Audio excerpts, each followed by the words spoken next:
नेपालको सुदूरपश्चिम प्रदेशमा पर्ने कैलाली जिल्लाको दक्षिण पूर्वी भागमा अवस्थित टिकापुर विक्रम सम्वत 2053 साल माघ 17 गते नगरपालिकाका रूपमा घोषणा गरिएको थियो। साबिकको नारायणपुर र धनसिंहपुर गाविसलाई टिकापुरमा गाभेर 2073 फागुन 27 गतेको मन्त्री परिषद निर्णयबाट अहिलेको टिकापुर नगरपालिका स्थापना भएको हो। यस नगरपालिकालाई 9 वटा ओडामा विभाजन गरिएको छ।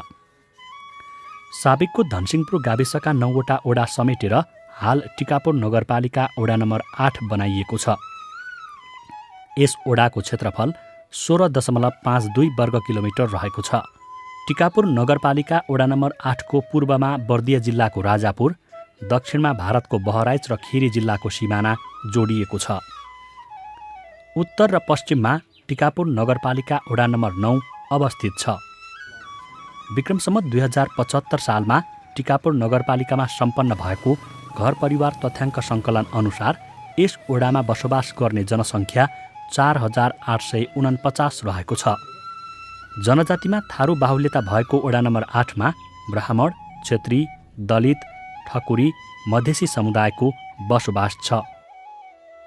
बहुसांस्कृतिक रूपमा सम्पन्न यस ओडामा थारू सांस्कृतिक झाँकीको अवलोकन गर्न पाइन्छ। अछामी संस्कृतिको पहिचान देउडा नाचले झनै यहाँको संस्कृतिलाई उचाइ दिएको छ।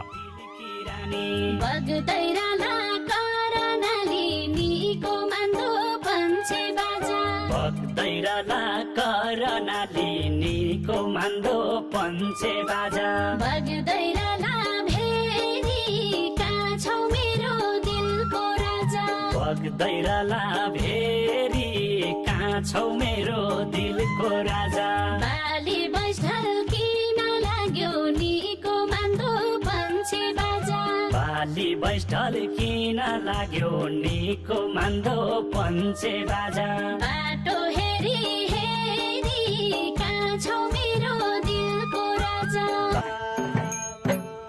हुड्क्यौली नाचको रौनकताले नेपालको प्राचीन संस्कृतिलाई झल्काउँछ।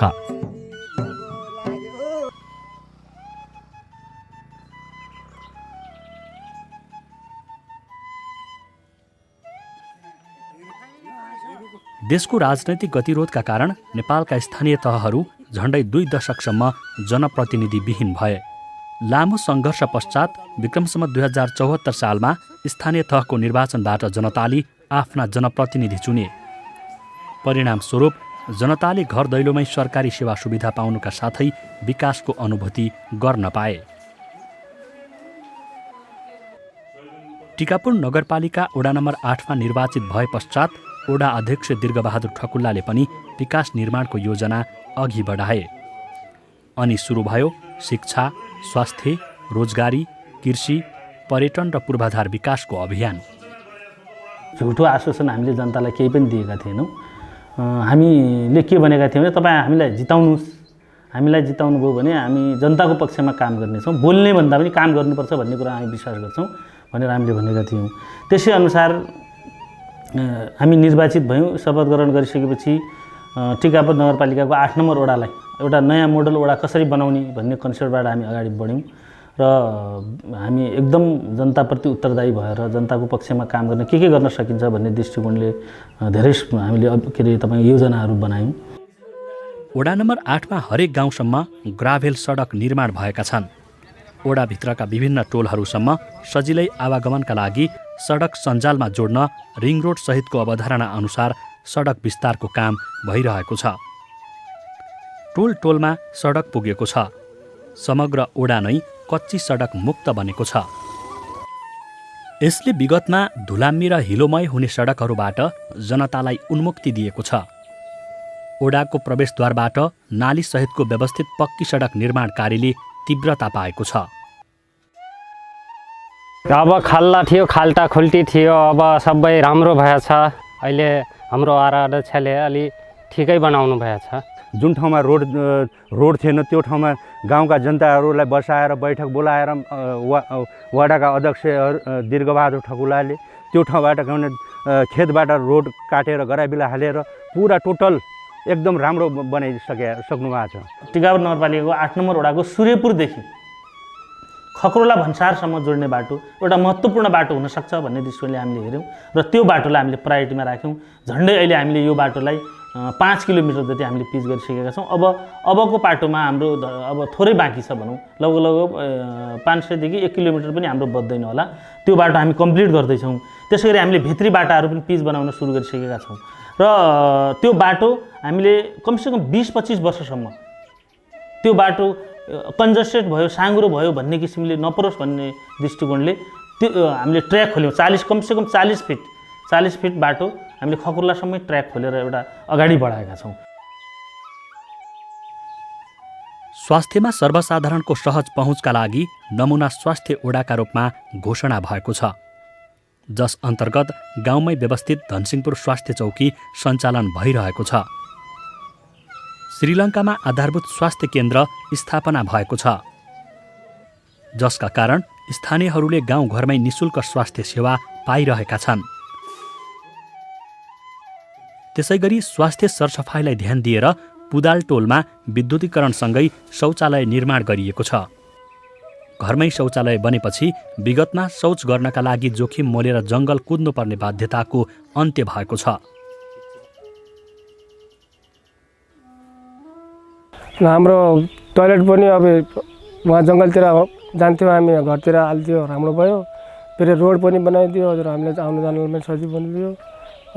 बिजुलीको लाइट पनि हालिदियो, त्यो पनि राम्रै छ। हाम्रो लागि सब राम्रै छ, हेर्नु कोही नराम्रो केही पनि छैन अहिलेसम्म। राति पनि यस्तो डर लाग्ने, 1-2 जना नभएर हामी नजाउने, बाहिर ननिस्किने। अब त त्यसो पनि छैन। अब त बाहिर एक्लै पनि अब लाइट भयो होइन, लाइट हुँदाखेरि फेरि अब त नलमा पानी उज्यालो हुन्छ, फिचर जाओ भाइ पनि टोयलेट बनाइदिएको छ। कमसेकम यहाँको जनतालाई स्वास्थ्य क्षेत्रतिर तपाईँको संवेदनशील बनाउन, स्वास्थ्य क्षेत्र भनेको धेरै महत्त्वपूर्ण क्षेत्र हो। स्वास्थ्य बिना कुनै कुरा सम्भव छैन। त्यसै स्वास्थ्यलाई पनि मध्यनजर गरेर अहिले हामीले यसलाई नमुना स्वास्थ्य वडाको कार्यक्रम रन गरिसकेका छौँ। हामीले यो दोस्रो आर्थिक वर्ष हाम्रो चल्दैछ र चुनौती छन्। चुनौतीका बिचमा पनि हामीले नमुना स्वास्थ्य वडाको सुरुवात गरेका छौँ र त्यसै गरी श्रीलङ्कामा अलि यो वडाभन्दा अलि भूगोलै छुट्टै, नदीभन्दा पारी भएको हुनाले त्यहाँ पनि त्यहाँको जनतालाई पनि स्पेसल्ली यो नमुना स्वास्थ्य वडासँग जोड्न, स्वास्थ्य सेवा सजिलो रूपमा प्रवाह गर्न एउटा आधारभूत स्वास्थ्य इकाइ भनेर एउटा छुट्टै प्रदेश सरकारको बजेटबाट भवन निर्माण गरेर अहिले हामीले एउटा कर्मचारी राखेर सेवा प्रदान गरिराखेका छौँ। कृषि अर्थात् खेतीबाली यहाँका स्थानीयहरूको जीवन धान्ने मुख्य आधार हो। अधिकांश जनताहरू कृषि कर्म गरेरै गुजारा चलाउँछन्। पछिल्लो समय कृषिमा व्यावसायीकरण र यान्त्रिकरणका लागि विभिन्न कार्यक्रमहरू सञ्चालन भइरहेका छन्। साना तथा सीमान्तकृत किसानहरूलाई बिउ बिजन वितरणदेखि बीज वृद्धि कार्यक्रम लागू भएको छ। कृषि पकेट क्षेत्र घोषणा गरी किसानहरूलाई व्यावसायिक तरकारी खेतीमा अग्रसर गराइएको छ। उनीहरू व्यावसायिक रूपमा मौसमी तथा बेमौसमी तरकारी उत्पादन गर्दै आय आर्जन गर्न सफल भएका छन्। हाम्रो वार्डमा चाहिँ तरकारी पकेट क्षेत्रको बारेमा चाहिँ घोषणा भएको छ। अनि त्यसको लागि चाहिँ बिउ अनि कृषि औजारहरू चाहिँ सान्तेना मिलिरहेको छ, त्यसको लागि सहयोग मिलिरहेको छ भनौँ। नयाँ पुरानै प्रविधिबाट हामी खेती गर्थ्यौँ होइन, त्यसपछि नयाँ यो जनप्रविधि आइसकेपछि प्रत्येक महिनामा कहिले संस्थाले गराउँछ, कहिले चाहिँ गाविसले गराउँछ, वाडाले गराउँछ तालिम। त्यसपछि नयाँ प्रविधि चाहिँ हामी भइरहेछ। वनगाउँ क्षेत्र जुन अहिले बाढी पीडित भयो त्यो क्षेत्र भनेको विशेष गरी धेरै पुराना किसानहरू छन्। 40-45 वर्षदेखि त्यहाँ तरकारी खेती गर्ने किसानहरू, अनुभवी किसानहरू हुनुहुन्छ।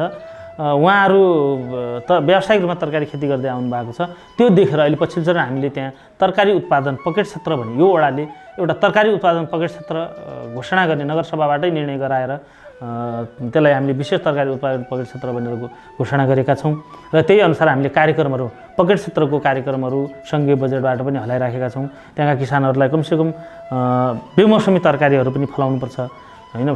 सिजनल त सबैको घर घरमा हुन्छ, त्यो बेमौसमी तरकारी फलाउने एउटा प्रविधिको विकास गर्नु भनेर पनि हामी लागेका छौँ कन्टिन्यू उहाँहरूसँग। टिकापुर नगरपालिका वडा नम्बर 8 अन्न बालीमा धान, गहुँ, मकै, फलफुलमा केरा, मौसमी तथा बेमौसमी तरकारी उत्पादनको राम्रो सम्भावना बोकेको ठाउँ हो।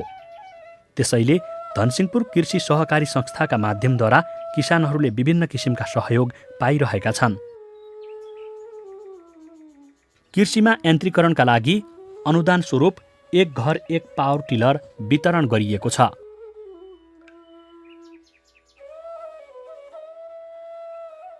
कस्टम हायरिङ सिस्टम अन्तर्गत खेत जोत्न, बिउ छर्न, कीटनाशक औषधि छर्ने मेसिन लगायतका उपकरणहरूको सुविधा पनि यस सहकारी मार्फत हुँदै आएको छ। यसरी धनसिंहपुर कृषि सहकारी संस्था स्थापनाको छोटो समयमा नै किसानहरूलाई कृषि कार्यमा अग्रसर गराउन सक्षम भएको छ। माछा मारेर खुवाउने भन्दा माछा मार्न सिकाइदिने कुरा पनि ठुलो हुन्छ कि त्यसैलाई हामीले अर्थ्याएर अहिले किसानहरूलाई घर घरमा पावर टिलर अभियान कमसेकम हामी कृषिमा यन्त्रीकरण गर्नु पर्यो। हामीले हलोले जोत्नु र साना किसानले पावर टिलर सबै किसानले त ठुलो ट्र्याक्टर किन्न सक्दैनन्, पावर टिलर लिनुपर्छ भनेर हामीले सुरु गर्छ। वडाबाटै त्यो अभियान सुरु गऱ्यौँ र हाम्रो भाग्यवश हाम्रो रानीजमरा कुलरिया सिँचाइ योजना यहाँ भएको हुनाले हामीले रानीजमरालाई विशेष रूपमा पहल गरेर यो क्षेत्र विशेष क्षेत्र हो, यसलाई बढीभन्दा बढी प्रायोरिटी दिनुपर्छ भनेर यो क्षेत्रमा बढीभन्दा बढी हामीले पावर टिलरहरू कार्यक्रम हाल्ने गरेका छौँ। यो सपना जुन दीर्घ ठकुलाजीले देखेको थियो यो पुरा पनि हुँदैछ र हामीले विशेष त अहिले धान र गहुँमा नै फोकस गरेका छौँ र अहिले पछिल्लो चरणमा चाहिँ यो भवनहरू देखिराख्नु भएको छ। त्यहाँ तपाईँको ग्रेडिङ मेसिन, धेरै कुराहरू, त्यहाँको संरचनाहरू, त्यहाँको जमिन खरिद्ने कुराहरूमा पनि प्रत्यक्ष अप्रत्यक्ष रूपमा चाहिँ रानी जमराले त सहयोग गर्यो नै। हामीलाई यहाँ नजिकै अहिले यो गौरवको योजना रानी जमरा सिँचाइ योजना आएको छ र त्यसमा पनि इँटा थप्ने काम चाहिँ वडाले पनि गर्यो।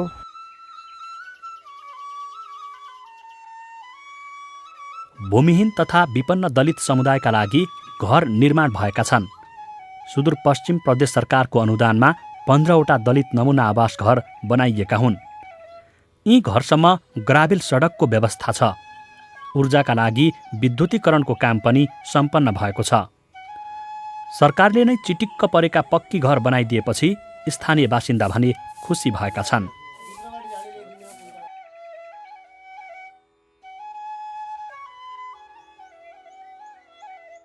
हाम्रै आफ्नै वडाको लागि पहल गर्नुहुन्छ उहाँले राख्नु पनि धेरै काम राख्नुभएको छ। बाटो पनि थिएन हाम्रो पहिला यहाँ, अहिले चाहिँ मेरै भने अब मुजिममा मलाई बाटो चाहिन्छ, घर चाहिन्छ आफ्नो जग्गामा भनेर भन्दाखेरिमा हाम्रो चाहिँ तयार भएको छ। यो बाटो पनि अहिले अधुरो छ, यो बाटोलाई पनि त्यहाँसम्म जडान गरिदिनु होला भन्ने आशा पनि गरेका छौँ हामीले। अब कच्ची घरबाट अब पक्की घरमा आउँदा त अब खुसी नै ल्याइरहेछ होइन, राम्रै होला जस्तो लाग्छ। अब आफ्नो ठाउँ भनेको ठाउँ नै हो, आफ्नो जमिन भनेको जमिन नै हो। आफ्नो जमिनमा घर लगा जस्तो अन्त कहाँ हुन्छ र, त्यस्तो त हुँदैन। अब बस्न त सरकारी जग्गामा बसिराख्नु, तर आफ्नो मन छाडेर बस्न त पाएको छैनौँ नि त हामीले। अब आफ्नो ठाउँ भनेको त ठाउँ नै। अब कच्ची घर देखेर अब छोडेर पक्की घरमा आउँदा त खुसी नै लागिरहेछ भनौँ। अब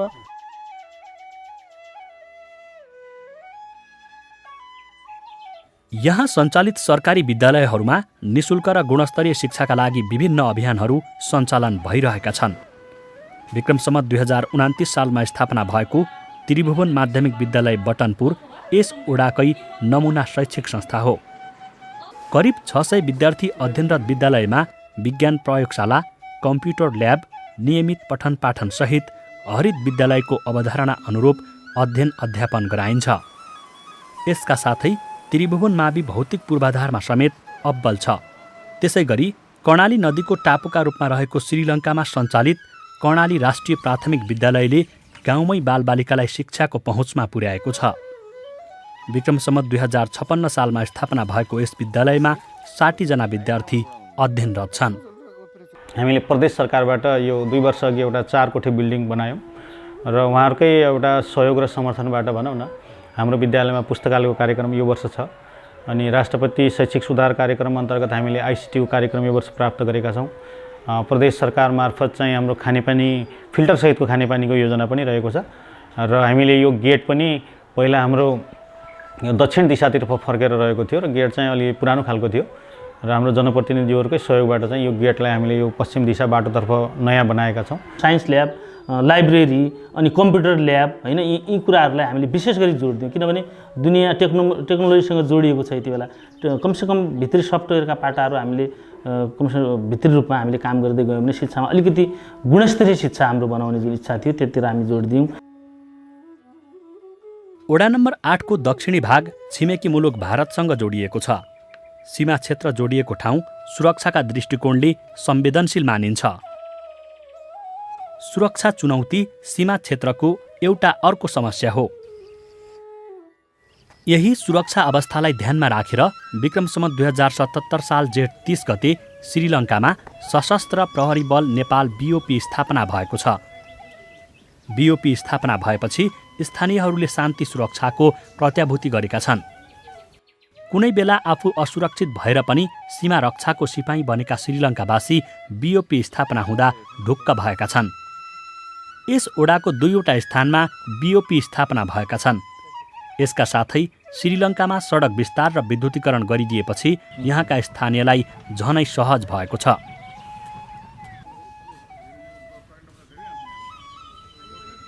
अहिले चाहिँ अब नजिकै सुरक्षा बेस क्याम्प पनि भयो, BOP सशस्त्र BOP पनि छ होइन। अहिले सुरक्षा दृष्टिकोणले पनि राम्रो छ। त्यसपछि यो सांसद विकास कोषबाट यो बत्ती आयो, यो पनि राम्रो भयो, बत्ती बाल्न पाए यहाँको मान्छेले। अनि उद्योग पनि त्यसैबाट चलिरहेको छन् अहिले होइन। त्यहाँ 4 बिघा जग्गा खकुला पुल पारी हामीले व्यवस्थापन गऱ्यौँ, BOP स्थापना भयो। अहिले हाम्रा किसान दाजुभाइहरू मजाले गएर आफ्नो खेती किसानी गरिराखेका छन्। आफ्नो जमिन आफ्नो कब्जामा लिइराखेको स्थिति छ। त्यो सुरक्षाको अनुभूति भयो। त्यसकारणले अहिले हाम्रा किसानहरूले आफ्नो जग्गा उपभोग गरेको छ र लागु औषध दुर्व्यसनीमा पनि केही नियन्त्रण भयो। हुलाकी राजमार्गले छोएको एवं भन्सार नाका समेत रहेकाले यहाँ व्यापार, पर्यटनका साथै लघु उद्यमको सम्भावना पनि राम्रो देखिन्छ। श्रीलङ्कामा उखुबाट गुड बनाउने मिलहरू सञ्चालनमा छन्।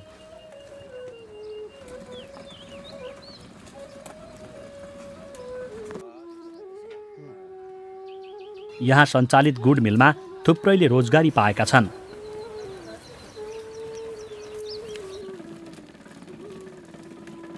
उद्योगहरूको क्षमता अझै विस्तार गरी किसानहरूलाई उखु उत्पादनमा अग्रसर गराउनु पर्ने देखिन्छ।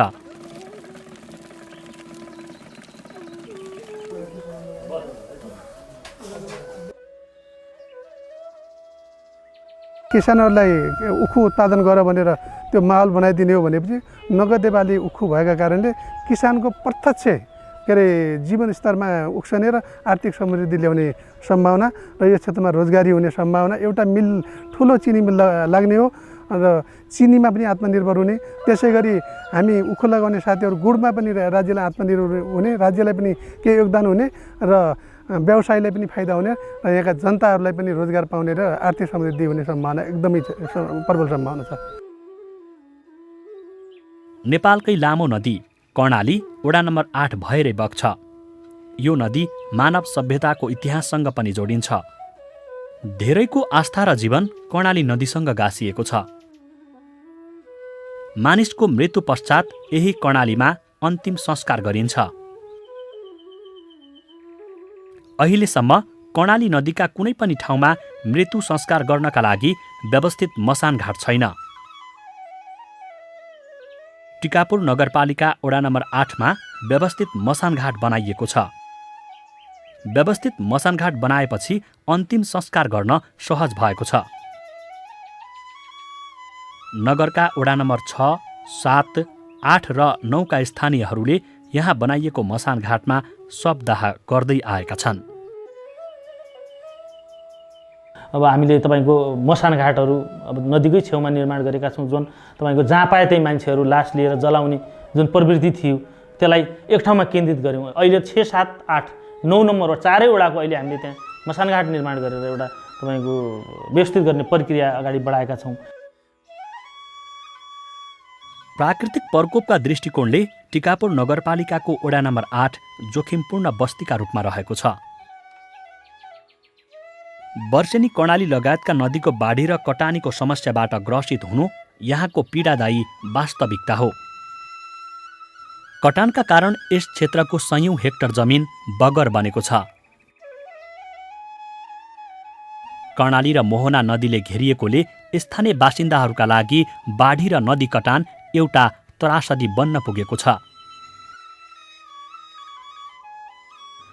बाढीले हुलाकी राजमार्ग भत्काउने गरेको छ भने स्थानीयको धनमाल नष्ट गर्दै आएको छ। बाढीका कारण स्थानीय बासिन्दाको उठीबास हुने अवस्था आएको भन्दै बाढी पीडित सङ्घर्ष समितिले सरकारलाई बेला बेलामा डेलिगेसन समेत बुझाउँदै आएको छ। कर्णाली नदी व्यवस्थापनका लागि सरोकारवाला निकायलाई घचघच्याउने काम पनि ओडा स्तरदेखि नै भइरहेको छ। यसमा टिकापुर क्षेत्रका जनप्रतिनिधिहरू पनि एकबद्ध छन्। विक्रम सम्वत 2078 सालको चैत दोस्रो साता पनि बाढी पीडित सङ्घर्ष समितिले प्रधानमन्त्री शेरबहादुर देउवा, अर्थमन्त्री जनार्दन शर्मा र ऊर्जा, जलस्रोत तथा सिँचाइ मन्त्री पम्फा भूषाललाई भेटेर 3 बुँदे ज्ञापन पत्र बुझाएको थियो। 5 से लेकर 6, 7, 8, 9 सम्म हमारे जम्मै जोखिम में बा। ये चाहिँ काम नहीं हो कि नहीं हुना हो, ओकरे कारण से हमारे नेताजी हुए भी एकदम लागलाटै नेताजी भिन लागलाटै हमारे वार्ड अध्यक्ष वार्ड नंबर 8 के दुर्गा जी और ओकर पाछे हमारे धन सिंह सावंत हमरे संघर्ष समिति के अध्यक्ष बना के उन्हीं एकदम बढ़िया काम कैल्या नै काम चाहिँ भिटी बाबै सांसद जानुभयो, प्रदेश सांसद मेयर साहबलाई लियौँ र हाम्रो सङ्घर्ष समितिको टोली म आफै वडा अध्यक्ष आफैसँगै गएर हामीले सम्बन्धित मन्त्रालय ऊर्जा तथा जलस्रोत ऊर्जा तथा सिँचाइ मन्त्रालयमा गयौँ। त्यसपछि बजेट निकासा गर्ने अर्थ मन्त्रालयमा गयौँ र त्यसपछि हामी प्रधानमन्त्री कहाँ पनि हामी लामो समयसम्म उहाँले राम्रो समय दिनुभएको थियो हामीलाई। हामीले ज्ञापन पत्र वाचन गर्नेदेखि सबै कुरा विस्तृत रूपमा उहाँहरूलाई भनेर आएछौँ, घचघचाएका पनि छौँ। विकास एकल प्रयासबाट मात्र सम्भव हुँदैन। यसका लागि जनप्रतिनिधि, सरोकारवाला अनि स्थानीय बासिन्दा बीचको सहकारी र एकता महत्त्वपूर्ण हुन्छ। समाजको समानुपातिक र सर्वाङ्गीण विकास बिना सबै वर्ग, जाति, क्षेत्र र लिङ्गको समग्र र समान विकास सम्भव छैन। विकासको समान पहुँच बिना समानता र न्याय सुनिश्चित हुँदैन। निर्वाचन प्रक्रिया भोट दिने प्रक्रियामा आफ्नो उम्मेदवार हुन्छ, कसैले देला कसैले नदेला होइन। जितिसकेपछि सबैले भोट दिएको कुराको महसुस गर्नुपर्छ। म सबैको साझा हो। अब म निर्वाचित भइसकेपछि सबै जनताले मलाई भोट दिएका हुन्, सबै जनताको पक्षमा मैले काम गर्नुपर्छ भन्ने दृष्टिकोणले अगाडि बढ्नुपर्छ। जुनसुकै नेतृत्व आओस्, मेरो सुझाव सल्लाह हो। न्याय र समानता बिना शान्ति, सद्भाव र एकरूपता कायम हुँदैन। शान्ति, सद्भाव र एकरूपता बिना समृद्धिको कल्पना नै गर्न सकिन्न। त्यसकारण समग्र र समानुपातिक विकासमा जोड गर्दै समृद्धिको यात्रा तय गर्नु अबको आवश्यकता हो।